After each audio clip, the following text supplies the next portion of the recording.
ಎಲ್ಲರಿಗೂ ನಮಸ್ಕಾರ. Welcome back to my YouTube channel. ಇದು ಮೊದಲನೇ ಕಾರ್ತಿಕ್ ಸೋಮವಾರದ ಒಂದು ವ್ಲಾಗ್. ಮನೆಯಲ್ಲಿ ನಾವು ಮನೆ ದೇವ್ರಿಗೆ ಹೋಗಬೇಕು ಅಂತೇಳಿ ಮನೇಲಿ ಪೂಜೆ ಎಲ್ಲ ಮುಗಿಸ್ಕೊತಾ ಇದ್ದೀನಿ. ನೆನ್ನೆ ಸ್ಟಿಚ್ ಮಾಡಿರೋ ಬ್ಲೌಸ್ ಇವತ್ತು ಹಾಕ್ಕೊಂಡಿದ್ದೀನಿ. ಹಾಕ್ಕೊಂಡು ಸ್ಯಾರಿ ಎಲ್ಲ ಹಾಕ್ಕೊಂಡು ರೆಡಿ ಆಗಬೇಕಾಗಿತ್ತು. ಫಸ್ಟ್ ದೇವ್ರ ಪೂಜೆ ಮುಗಿಸೋಣ ಅಂತ ನಾನು ಪೂಜೆ ಮಾಡ್ಕೊತಾ ಇದ್ದೆ.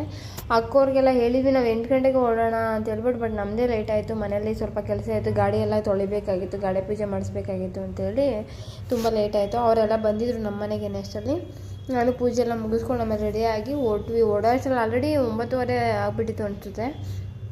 ಹೋಗ್ತಾ ದಾರಿಲಿ ನಾನು ನೆನ್ಮಂಗ್ದಲ್ಲಿ ಪೂಜೆ ಸಾಮಾನು ತೊಗೊಂಡಿಲ್ಲ. ಯಾವಾಗಲೂ ದೋಸಪೇಟೆನಲ್ಲೇ ತೊಗೊಳ್ಳೋದು. ಸೊ ದೋಸಪೇಟೆನಲ್ಲಿ ಪೂಜೆ ಸಾಮಾನು ಮತ್ತು ಗಾಡಿ ಪೂಜೆಗೆ ಹಾರ ಎಲ್ಲ ತೊಗೊಂಡು ಹೋದ್ವಿ. ಹೂವಿನ ರೇಟ್ ಅಂತೂ ಸಿಕ್ಕಾಪಟ್ಟೆ ಆಗಿದೆ. ಫಸ್ಟ್ ಇಲ್ಲೆಲ್ಲ ಕಡಿಮೆ ಇರ್ತಾಯಿತ್ತು, ಇವಾಗ ತುಂಬ ಜಾಸ್ತಿ ಆಗಿದೆ ಹೂವಿನ ರೇಟು. ಕಾರ್ತಿಕ ಮಾಸ ಬೇರೆ ಅಲ್ಲ, ಅದಕ್ಕೆ ಹೋಗ್ತಾ ನೋಡಿ ನಮ್ಮ ಮನೆ ದೇವ್ರಿಗೆ ಹೋಗ್ತಾ ಇಲ್ಲಿ ರೈಟಲ್ಲಿ ಕೆರೆ ಎಲ್ಲ ಬರುತ್ತೆ. ತುಂಬ ಚೆನ್ನಾಗಿದೆ, ಒಂಥರ ವೈಬ್ಸು. ವೀರಭದ್ರ ಸ್ವಾಮಿ ನಮ್ಮ ಮನೆ ದೇವರು, ಭದ್ರಕಾಳಮ್ಮ ಹೆಣ್ದೇವರು. ಇವಾಗ ಬ್ರಿಡ್ಜ್ ಅಂದರೆ ಮೇಲ್ಗಡೆ ಫುಲ್ ಬೆಟ್ಟದ ಮೇಲೆ ಹೋಗಬೇಕು. ಸ್ವಲ್ಪ ಅರ್ಧ ದಾರಿವರೆಗೂ ಕಾರೆಲ್ಲ ಹೋಗುತ್ತೆ. ಮಳೆ ಬಂದಿರೋದ್ರಿಂದ ಫುಲ್ ಗಿಡ ಮರ ಎಲ್ಲ ಬೆಳ್ಕೊಂಡಿದೆ. ಅವಾಗ ಡೈರೆಕ್ಟ್ ಇದು ಬೆಟ್ಟ ಕಾಣಿಸ್ತಾ ಇತ್ತು. ಇವಾಗ ಮರ ಗಿಡ ಎಲ್ಲ ಬೆಳ್ಕೊಂಡು ಕಾಣಿಸ್ತಾನೆ ಇಲ್ಲ. ರೋಡೆಲ್ಲ ಮಳೆ ಬಿದ್ದಿರೋದ್ರಿಂದ ಈ ಥರ ಆಗಿದೆ ನೋಡಿ. ಅಲ್ಲಿ ಗಾಡಿ ಪಾರ್ಕ್ ಮಾಡಿಬಿಟ್ಟು ಇಲ್ಲಿಂದ ನಡ್ಕೊಂಡು ಹೋಗಬೇಕು. ತುಂಬ ದೂರ ಏನಿಲ್ಲ, ಆರಾಮ್ಸೆ ಒಂದು 10 ನಿಮಿಷ ನಡ್ಕೊಂಡು ಹೋಗ್ಬೋದು ಅಷ್ಟೇ. ಇಲ್ಲಿ ನಂದಿ ಇದ್ದಾರೆ. ಅಲ್ಲಿನ ಕೋತಿಗಳು ಎಷ್ಟು ಡೀಸೆಂಟ್ ಅಂದರೆ ನಿಜವಾಗ್ಲೂ ನಾವೇ ಕೊಟ್ಟರೆ ಈಸ್ಕೊಳ್ಳುತ್ತೆ. ಇಲ್ಲಾಂದರೆ ನಿಜವಾಗ್ಲೂ ಅವು ಬಂದು ಬ್ಯಾಗೆಲ್ಲ ಕಿತ್ಕೊಳ್ಳೋದು ಆ ಥರ ಎಲ್ಲ ಮಾಡಲ್ಲ. ಯಾಕಂದರೆ ಅಲ್ಲೆಲ್ಲ ಇರ್ತಾರಲ್ವ, ಅವರು ಹೊಡೆದ್ಬಿಟ್ಟು ಅಭ್ಯಾಸ ಮಾಡಿಸಿರ್ತಾರೆ ಪಾಪಚ್ಚಿ. ಅವೆಲ್ಲ ಕಿತ್ಕೊಳ್ಳೋಕೆ ಹೋಗೋಲ್ಲ ನೋಡಿ. ಎಲ್ಲ ಕಷ್ಟಪಟ್ಕೊಂಡು ಹತ್ತುತ್ತವ್ರೆ ಪಾಪಚ್ಚಿ ಮಾಡಿಕೊಂಡು. ಅದಾಗಿದ್ದಾದ್ಮೇಲೆ ದೇವಸ್ಥಾನಕ್ಕೆ ಹೋದ್ವಿ. ಇವತ್ತು ಮೊದಲನೇ ಕಾರ್ತಿಕ ಇರೋದ್ರಿಂದ ಅಂಥ ರಶ್ ಏನಿರಲಿಲ್ಲ. ತುಂಬ ರಶ್ ಇದ್ದರೆ ಸ್ವಲ್ಪ ಪೂಜೆ ಮಾಡಿಸೋದು ಗಡಿಬಿಡಿ ಆಗಿಬಿಡುತ್ತೆ. ಕಡಿಮೆ ಜನ ಇದ್ದರೆ ಆರಾಮ್ಸೆ ಪೂಜೆ ಮಾಡಿಸ್ಕೊಂಡು ನೆಮ್ಮದಿಯಾಗೇ ಬರ್ಬೋದು. ಇದು ದೇವಸ್ಥಾನ 3 ದೇವರು ಒಟ್ಟಿಗೆ ಇದೆ. ಹೆಣ್ಣು ದೇವರು, ಗಂಡು ದೇವರು ಮತ್ತು ಇನ್ನೊಂದು ವೀರಭದ್ರ ಸ್ವಾಮಿ, ಭದ್ರಕಾಳಮ್ಮ ಮತ್ತು ಮುಪ್ಪಿನೇಶ್ವರ ಅಂತ ಹೇಳಿ. ಇದು ಮೇನ್ ವೀರಭದ್ರ ಸ್ವಾಮಿ. ಇದು ಬಂಡೆ ಇದೆಯಲ್ಲ, ಬಂಡೆಗಳೆಲ್ಲ ಕೊರೆದು ಅಲ್ಲೇ ದೇವಸ್ಥಾನ ಮಾಡಿರೋದು. ತುಂಬ ಪವರ್ಫುಲ್ ಅಂತಲೇ ಹೇಳ್ಬೋದು ನೋಡಿ. ತುಂಬ ಚೆನ್ನಾಗಿ ಅಲಂಕಾರ ಮಾಡಿದರು ದೇವಸ್ಥಾನ. ದೇವ್ರಿಗಂತೂ ನನಗಂತೂ ತುಂಬಾ ಇಷ್ಟ. ಅದರಲ್ಲೂ ಬೆಣ್ಣೆ ಅಲಂಕಾರ ಎಲ್ಲ ಮಾಡಿದ್ರೆ ಎಷ್ಟು ಚೆನ್ನಾಗಿ ಇರುತ್ತೆ ಅಂತಂದರೆ. ಮತ್ತು ಇನ್ನೊಂದು ವಿಷಯ ಏನಂದರೆ, ನಾವು ಒಂದು ಚಿಕ್ಕ ಹೂವು ತೊಗೊಂಡ್ರು ದೇವ್ರ ಮೇಲೆ ಹಾಕ್ತಾರೆ. ಪೂಜೆ ಸಾಮಾನು ಅಷ್ಟೇ ಚೆನ್ನಾಗಿ ಪೂಜೆ ಮಾಡ್ತಾರೆ. ನಂಗೆ ಅಲ್ಲಂತೂ ತುಂಬ ಇಷ್ಟ ಇದು ಪೂಜೆ ಮಾಡಿಸೋದಕ್ಕೆ. ಇದು ಹೆಣ್ಣು ದೇವರು ಭದ್ರಕಾಳಮ್ಮ.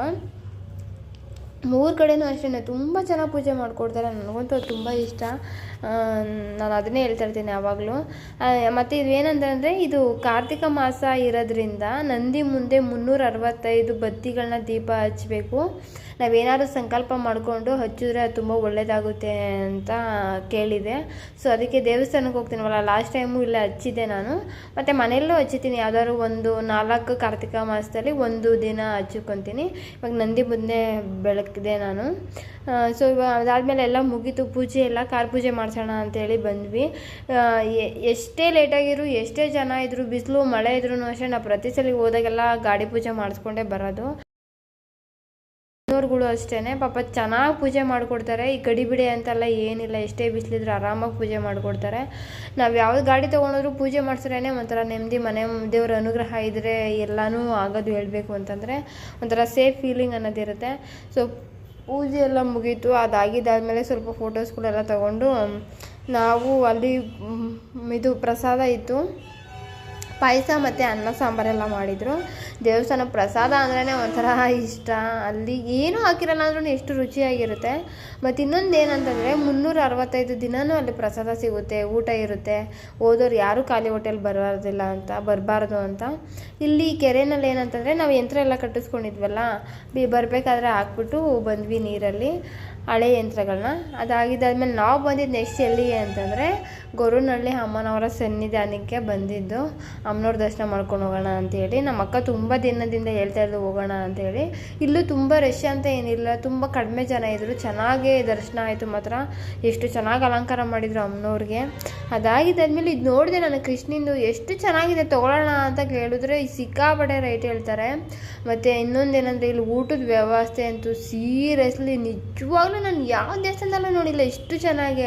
ಒಳ್ಳೆ ಚೌಟ್ರಿ ಥರ ಎಲ್ಲ ಫುಲ್ಲು ಊಟದ ವ್ಯವಸ್ಥೆ ಅಂತೂ ನಿಜವಾಗ್ಲೂ ಎಕ್ಸಲೆಂಟ್ ಅಂತಲೇ ಹೇಳ್ಬೋದು. ತುಂಬ ಚೆನ್ನಾಗಿತ್ತು. ಅಲ್ಲೂ ಸ್ವಲ್ಪ ಪ್ರಸಾದ ಎಲ್ಲ ತಿಂದ್ಕೊಂಡು ಆಮೇಲೆ ಬಂದ್ವಿ.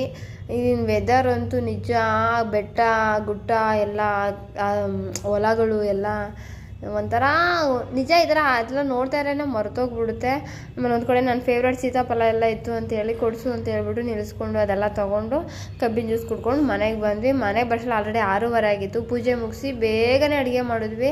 ಅಡುಗೆಗೆ ನಾವೇನೇನು ಮಾಡಿದ್ವಿ ಅಂದರೆ ಕೇಸರಿ ಬಾತು, ಮಶ್ರೂಮ್ ಬಿರಿಯಾನಿ ಅದಾಗಿದ್ದಾದ್ಮೇಲೆ ಅನ್ನ ರಸಂಬು, ಸ್ವಲ್ಪ ಕೋಸಂಬರಿನ ಮಾಡ್ಕೊಂಡಿದ್ವಿ.